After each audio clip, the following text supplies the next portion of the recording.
Hello, everybody, and this is Stacey from The Advisor. And today I'm very excited because we have a very special guest today. This is Coach Mark Feinberg, and he is a biblical life coach. And I'm so excited to get him on the show. It was so tough to get him on the show in the first place because this guy is all over the place. He's always so busy, but I did it. I got him on, and I'm really excited to get him on. So, Mark, tell people a little about yourself and like what you do so they know a little about you. Oh my goodness, Stacey, it's so funny when I interview people and or if I'm on stage sharing a message, people always think that the expert has it all together. But the reality is, because I didn't have it all together and I was on drugs till I was 30, I dropped out of high school when I was in 11th grade. And because of all the trials and challenges I've been through, those life experiences have equipped me to Yeah. help other people so many years later. So, great question. Great to be on your show. Thank you so much for having me. I grew up in Queens, New York, and I love playing sports, baseball, football, basketball. I was the middle school captain of my basketball team. My nickname, they called me the Jewish Flash. And we were 2 wins and 10 losses. That was our record. Oh, wow. I know you want to make fun of my leadership, but hang in there with me. So 2 wins, 10 losses, and we got snowed out around 6 or 7 games. So the school board pushed all the teams into the playoffs, and we're in last place. So we're playing the first place team, Clarkstown North. They hadn't lost a game the year before; they were champions, and that current year they were undefeated as well. So in 2 years they hadn't lost a game, and we're playing them in the first round of the playoffs. And with 2 seconds left on the clock, my little buddy, Alan Wexley, puts up a layup and we win. And then we go on to win the next game. And then we go on to win the next game. And then we're playing for the championship of Right. middle school basketball in upstate New York. And as the clock winds down, 3, 2, 1, and Haverstraw Middle School and the Jewish Flash are the middle school basketball champions. My buddies are on the court high-fiving me and chest bumping me. Teachers came on the court to tell me how great I was. I mean, the same teacher, Stacey, that had me in detention the day before was telling me how much she loved me. So it was an amazing journey, through middle school and into high school. I went and I tried out for my freshman basketball team and I got cut. Mm. And for the listeners today, I'm sure they'll remember that on that same day in 1979, there was another dude getting cut from his high school basketball team in North Carolina at Laney High School. And that dude was Michael Jordan. And so Wow. here we are, two kids, Mark Feinberg, the Jewish Flash, and Michael Jordan, Air Jordan. They're both getting cut from high school basketball on the same day. Yet, two boys have the same experience, yet two totally different outcomes. All Right. right. Why is Mhm. that? Well, that was because Mark Feinberg decided he wasn't good enough when he got cut from high school basketball. Michael Jordan decided that he was going to go on after getting cut from high school basketball and prove everybody wrong and become the greatest basketball player of all time.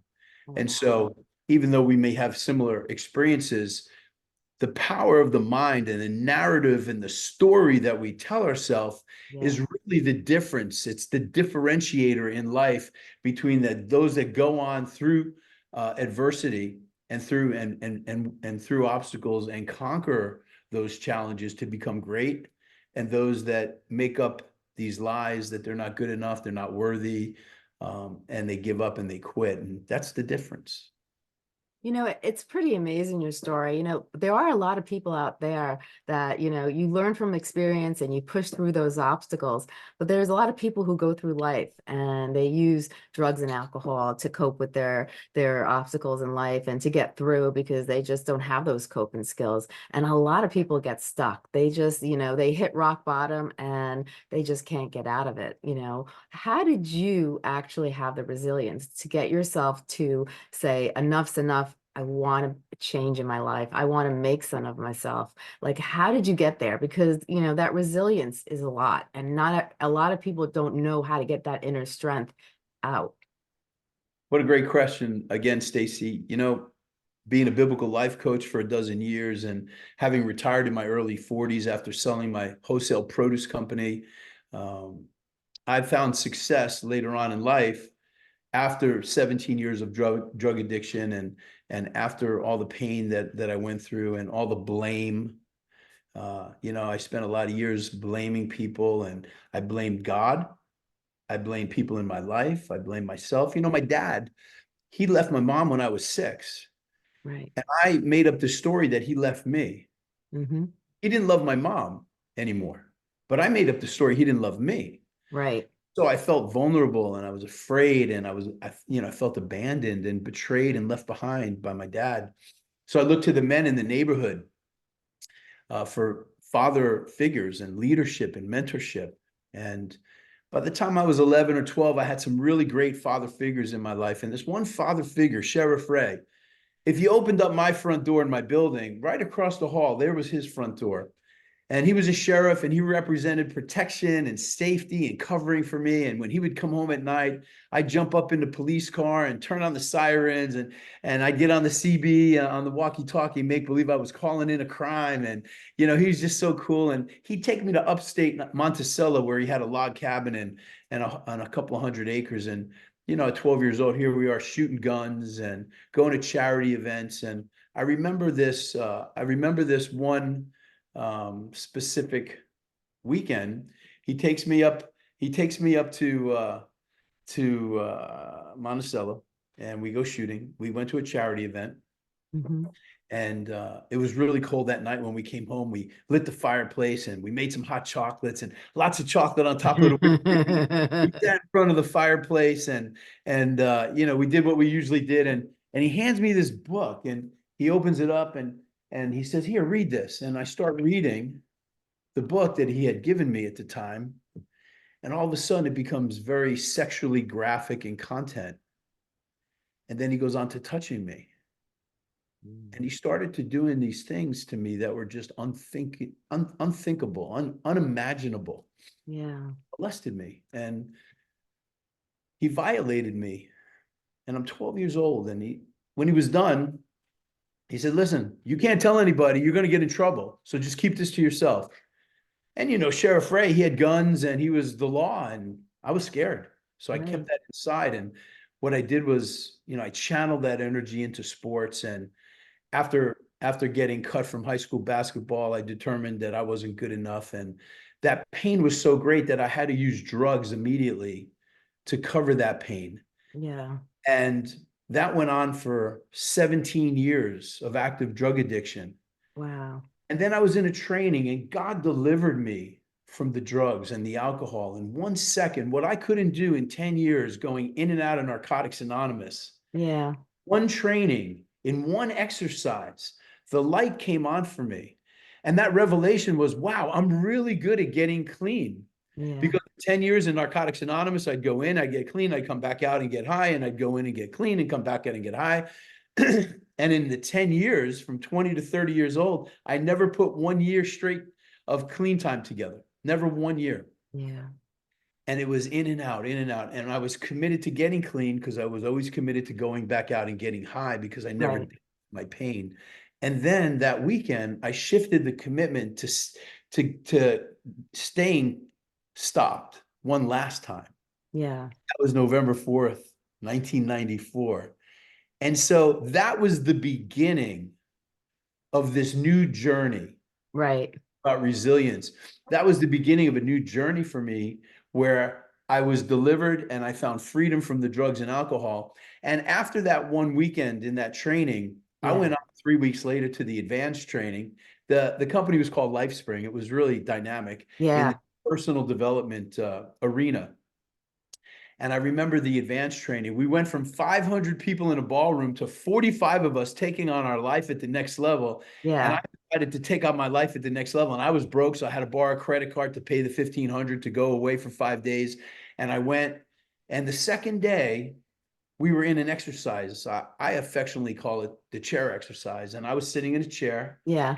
There was an empty chair across from me. Mm-hmm. And one by one, I put all the people in my life that had wronged me, that had hurt me, that violated me, that betrayed me, that left me behind, that broke up with me, that divorced me, that left me. Everybody that I had unforgiveness and bitterness towards went in that empty chair. And I did business with every one of them. And at the end of that 4-hour exercise, a miracle happened. I was able to get my personal power back.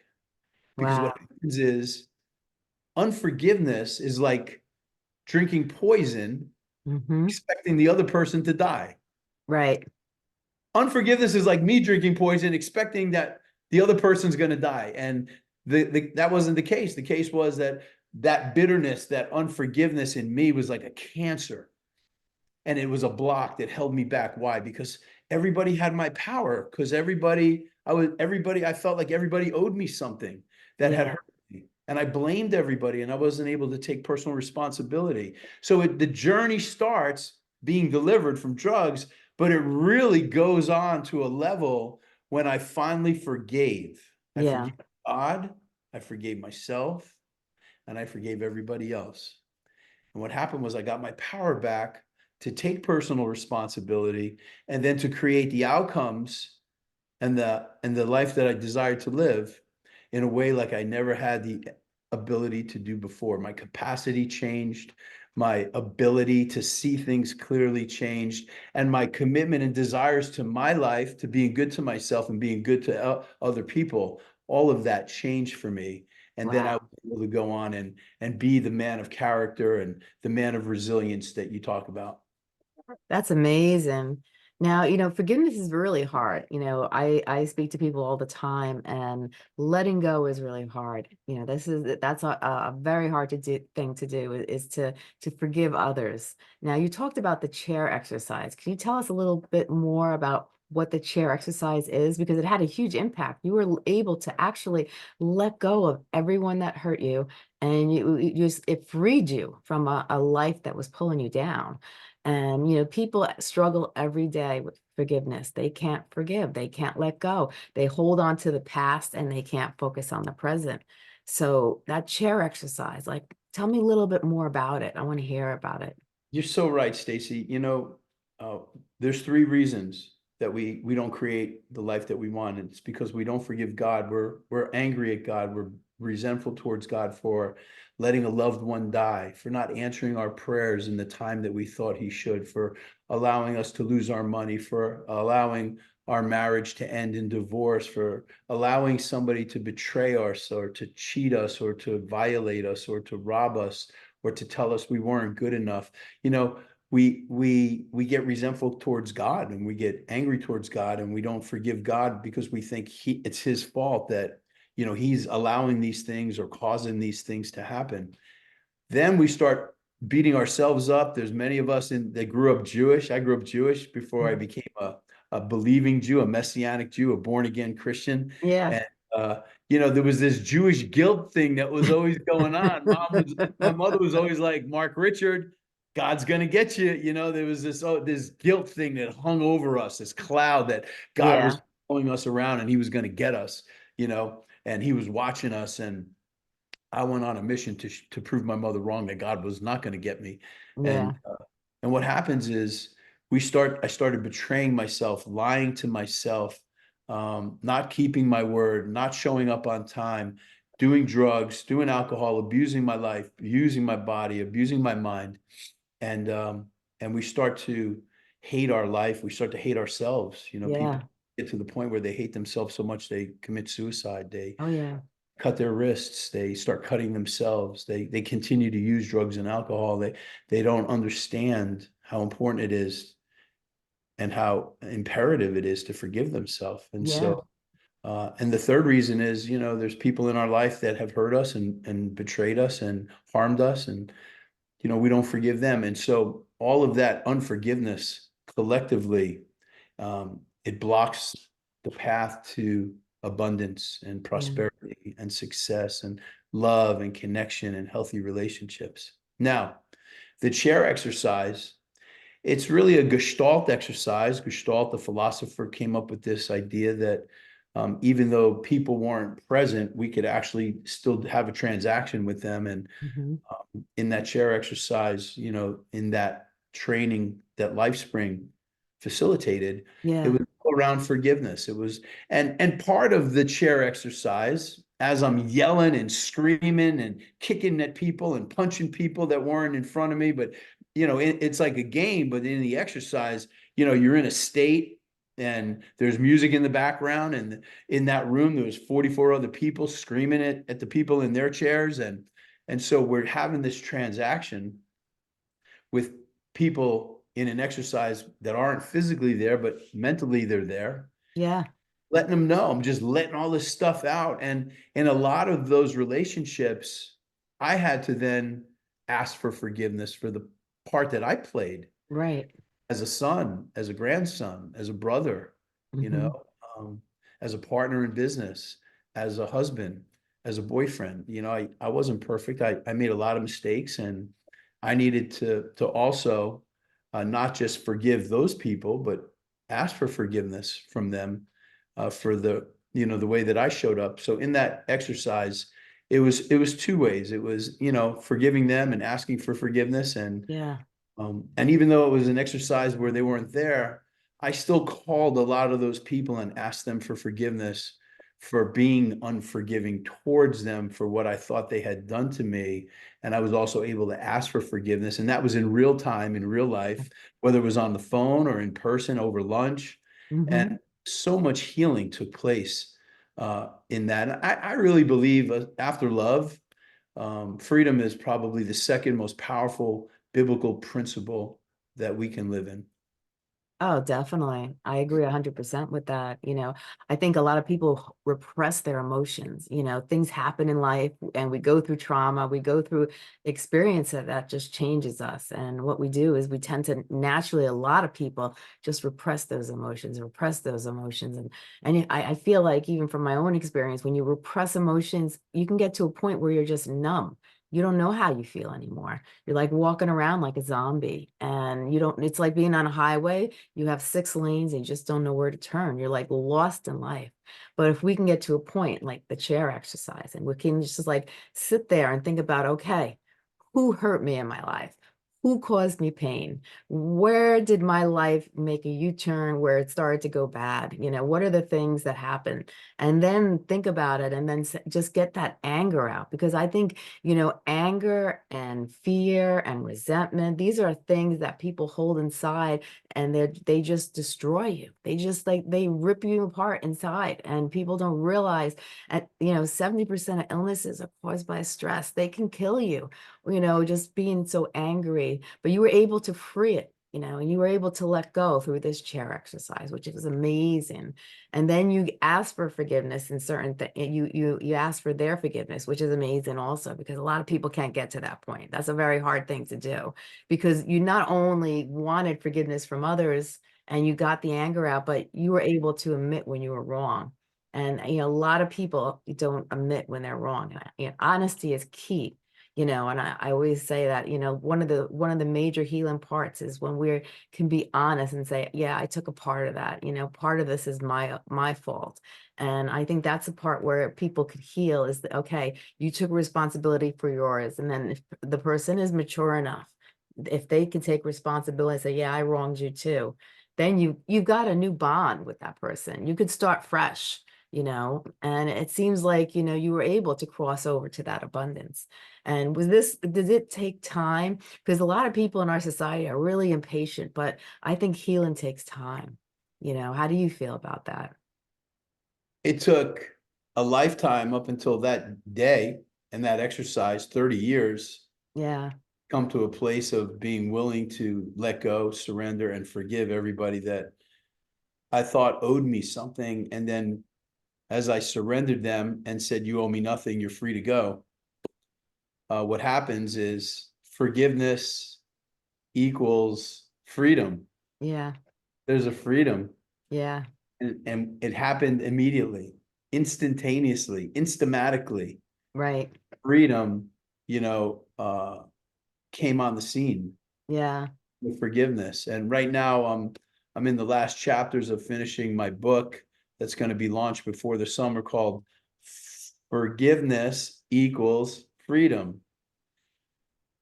You are one biblical decision. Unlock your prison with one biblical decision. I love And it. that biblical decision is forgiveness. It's letting go. It's being able to just reconcile those relationships as, okay, this is what happened. I'm going to let it go. I'm going to take personal responsibility.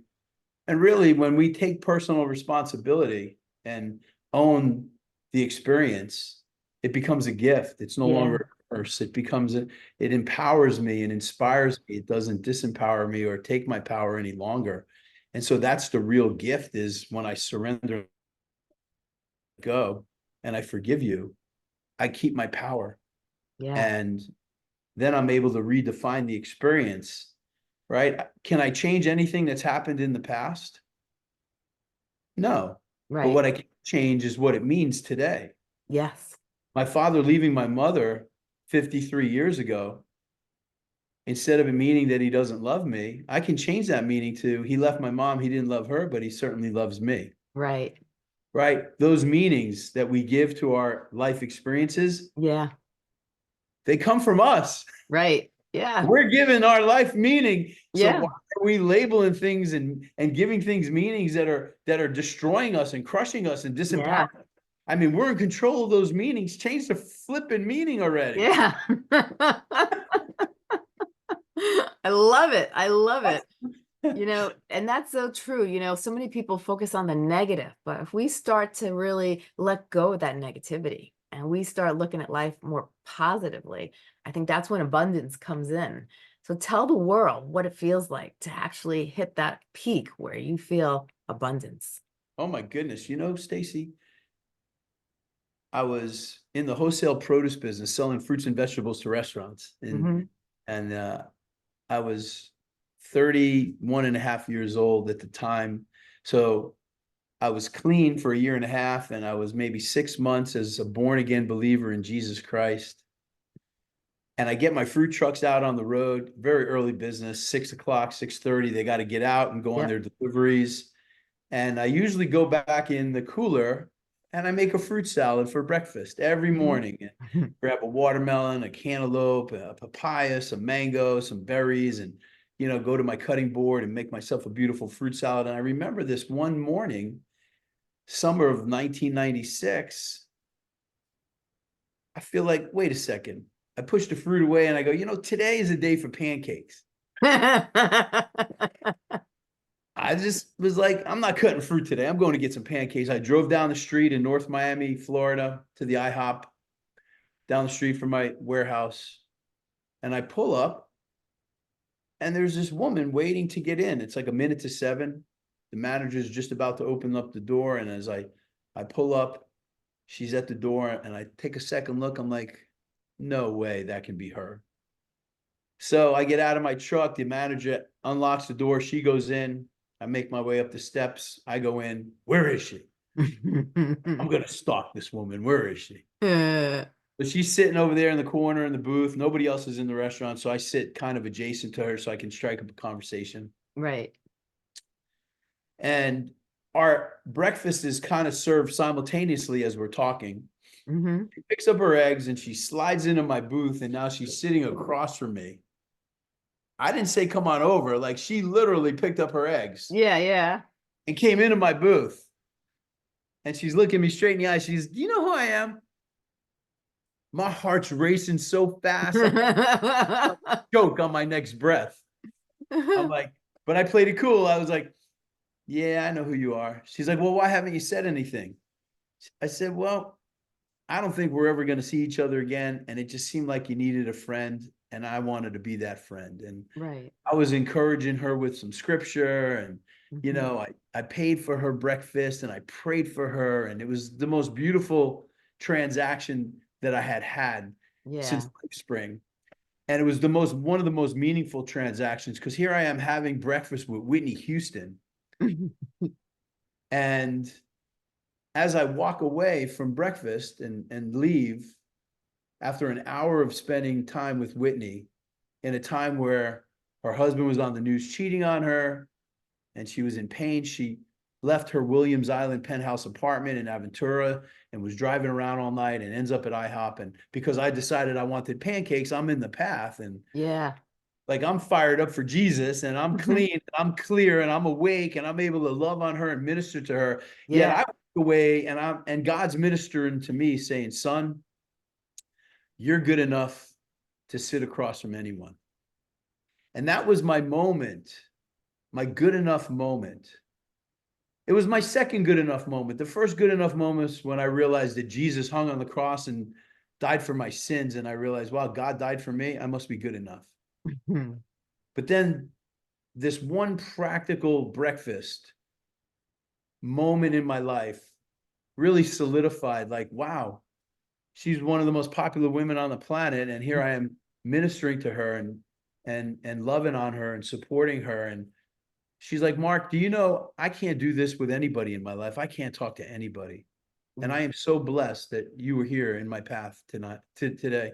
And that one moment in my life set me up to write a 4-page letter to the 4-time champion Evander Holyfield when he couldn't get another fight and he was 49 years old and he was broke and he didn't know what to do. And I offered him my help and I got a call to come help him. And then that relationship just led to so many other celebrities and athlete relationships and me going through life with such great people and just living the abundant life. Like, talk Yeah. about living the abundant life. It was the moment with Whitney, the 4-page letter to Evander, and then God just used that to open up so many doors. And there's a scripture verse in Proverbs chapter 22. And if you never read the Proverbs, it's a really easy way to grow close to God because Yes. it's the book of wisdom. There's Hmm. 31 Proverbs in the Bible. And Yes. so there's one for every day of the month. So whatever day of the month it is, today's the 15th, you go to Proverbs 15 and you read Proverbs 15. So Right. Proverbs chapter 22, verse 29 says, do you see a man diligent? You used that word diligent before. Do you see a man diligent? And when the Bible says a man, it also refers to a woman. So do you see a man or a woman diligent in her Hmm. work? He will stand before kings. And it was like, wait a second. Because of my diligence, because of my faith, because of my obedience to allow God to use me and for me to minister to other people and Yeah. care and have a desire to make a difference for others. Breakfast with Whitney, new relationship with the 4-time heavyweight champion Evander Holyfield, and then so many others. Right. If my website, markfeinberg.com, there are dozens of video testimonies of people that I've gone through life with and Yeah. some really great, high achieving people that have taught me that, I'm worthy of living in abundance. So Yeah. for our listeners, if you want to live in abundance, number one, get close to God, read Yeah. the scriptures, anchor your life in truth. And the truth of God's word is the perfect place to begin. Forgive. Forgive God for letting you down. Forgive yourself for letting yourself down. Forgive others and get your personal power back. Yeah. And then believe that you're worthy of having your best life right now, and then go out and physically do things that align up that will line up with living your best life, whether it's relationally or financially or physically or emotionally, mentally, spiritually. Go make a plan and go do the things that are going to help you to live in abundance. I love it. Those are great takeaways. I was going to ask you, give us a couple of takeaways for our listeners, but you just gave it, and they're amazing. I love it. Now, you authored, previous books. You have a published book already. Can you tell everybody a little about the book that you published? So my first book that I published was called The Champions in Business, and it was a compilation of my clients that were in business, and everybody had a chapter, and that Yeah. was literally the very first publishing project that I did. And from there, I published a book called Full Power: Why Unforgiveness Steals Your Power and 3 Simple Steps to Regain It. So Well, that's on Amazon. And I talk about the chair exercise and I walk you through how to do the chair exercise in that book. It's more of awesome. my personal story and my personal journey and biography. And at the same time, I give you 3 steps to overcoming unforgiveness and getting your power back. And one of those steps, I take you through the chair exercise. After that, I wrote a book, the uh, the A myth, why you're not an addict and you never have to go back to rehab again. Yeah. And so that was a fun little project. And after that, I wrote a book called 31 Whys.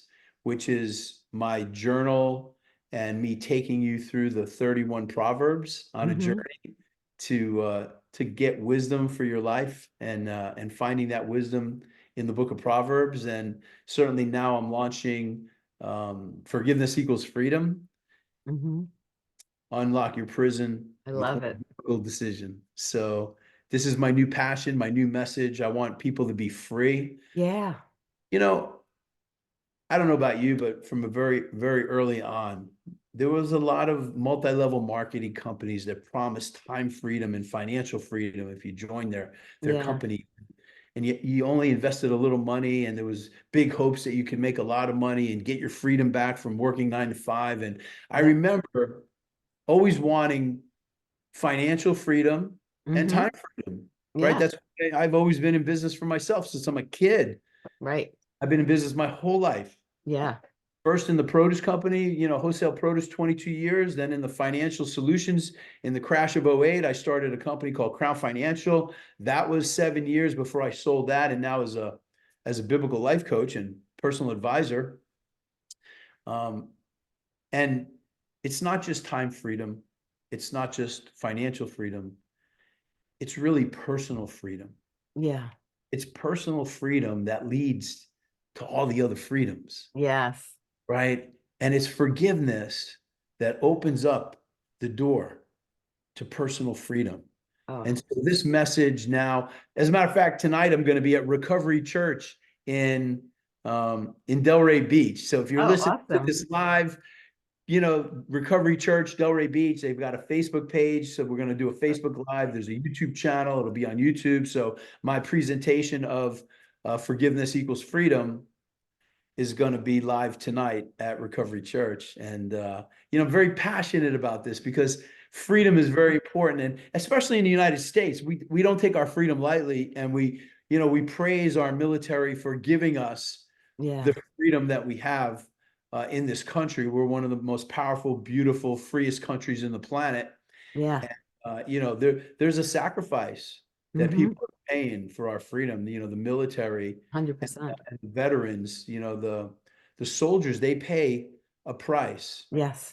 and it's called the price of sacrifice. They're willing to sacrifice leaving their families for years at a time. They're willing to sacrifice limbs off their bodies. They're willing Yeah. to sacrifice unto death. Right. You and I can be free. Mm-hmm. And so, Jesus Christ was willing to sacrifice his life and hang on the cross Yep. so that you and I could have freedom from our sin and that sin debt be paid Yeah. in full, where all we had to do was believe Yes.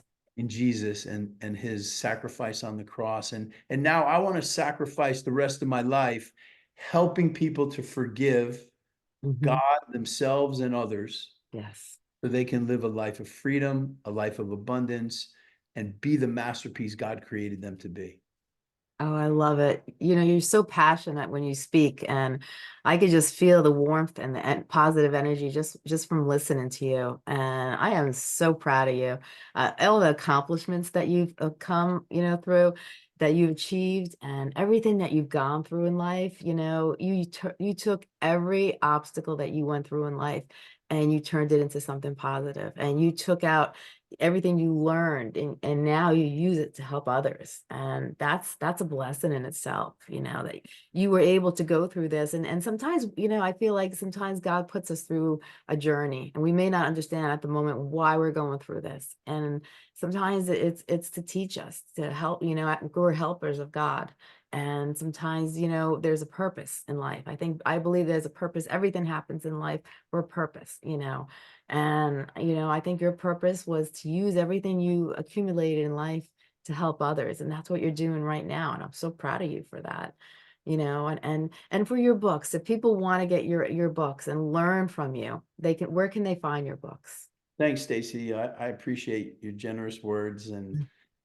let me just say that each one of us has a story. Yeah. Each one of us has overcome something. Yes. Somebody listening may have overcome an abortion or a rape, overcome a divorce or a loss, Hmm. overcome an addiction or alcoholism, Yes. overcome grief, overcome a business failure. Everybody listening today has overcome something. Yes, for sure. The cool thing is that you can take that something that you've overcome, that success, Yeah. that you've overcome the challenge, and then help others Oh, do yeah. the same, right? That's what life coaching is. Life coaching is being able to advise and to counsel and to coach others in an area that you have expertise and that you've overcome. Yeah.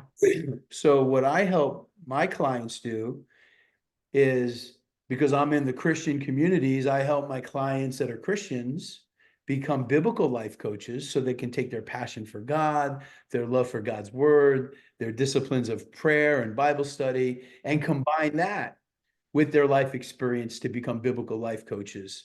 And so I just want to remind everybody that's listening to this show or watching this show that you're a coach because you've overcome something. Right. Excuse me. It's just a matter of being willing to offer that to Yeah. humanity, being willing to believe that the pain you went through in the past Yeah.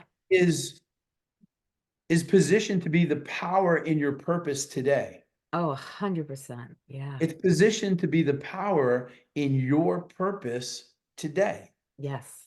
You have a story and you have a book in you. If you're watching this podcast or you're listening, you have a story, you have a book, you have an experience that can give hope and bring healing to others. Please don't hide it. You Mhm. know, the Bible, my favorite book, it's not just a book, it's actually 66 books. 66 books, Yep. 39 Old Testament books, 27 New Testament books, over 40 plus authors writing those 66 books. Yeah. Just imagine if Moses decided he didn't want to share the story. We wouldn't have Genesis, Exodus, Leviticus, Numbers, or Deuteronomy. We wouldn't have any of those. Right. Imagine if King David didn't want to share his journey. Right. We wouldn't have the Psalms, Yeah. right? Maybe First Kings, Second Kings. What about Solomon, the wisest man to ever live? Yep. We wouldn't have the Proverbs. What about Matthew, Mark, Luke, and John? We wouldn't have the Gospels. Yeah. We wouldn't have the four Gospels. Right. What about the Apostle John, who wrote the book of Revelation? If he took that letter and threw it out or burnt it in the fire, we wouldn't know the prophecies that God wanted us to know for the end times. 100%. I mean, just imagine if these people just decided, no, you know what? It's not worth sharing this story. Right. Oh my goodness. This story would be incomplete. 100%. So each one of us has a story. Stop hiding it. Start sharing it. Listen, I know Stacey can help you write a book if you want to become an author. I know that I can help you become a biblical life coach or a life coach if you want to share your story and get paid to help others overcome what you've already overcome.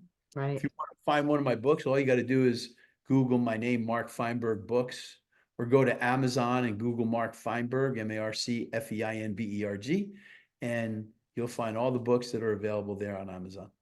I love it. Now, Yes, where can people find you on your website? What is your website address? markfeinberg.com. Awesome. Yeah. Oh my God, this has been amazing, Mark. I That's am. because you're amazing, Stace. It takes one to know one, baby. Yeah, that's true. That's true. My Says heart. the author of what, 20 something books herself? Yeah, I've written quite a few. I think. Says the woman that wakes up every day helping other people to share their message on a podcast. The podcast queen herself. Come on.